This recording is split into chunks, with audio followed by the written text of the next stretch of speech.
అయినా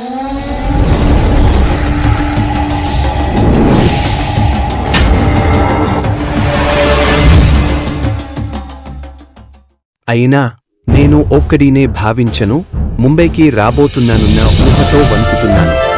graduation hostel నుంచి దూరం. ఓ, ఈ థీసిస్ నన్ను పడగొడుతుందేమోనని భయంగా ఉంది. రియాన్ ఎల్లప్పుడూ నిశ్శబ్దంగా, చదువుపై పీకని కుర్రవాడు. అతని ప్రపంచం అంతా విద్యాభ్యాసం చుట్టూ తిరిగేది, అతని చుట్టూ ఉన్న ఉత్సాహభరితమైన నగరానికి పూర్తి విరుద్ధంగా.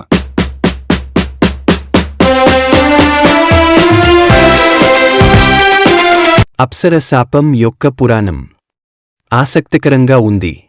ఒక పురాతన, మరచిపోయిన బావిని రక్షించే ఒక ఆత్మ.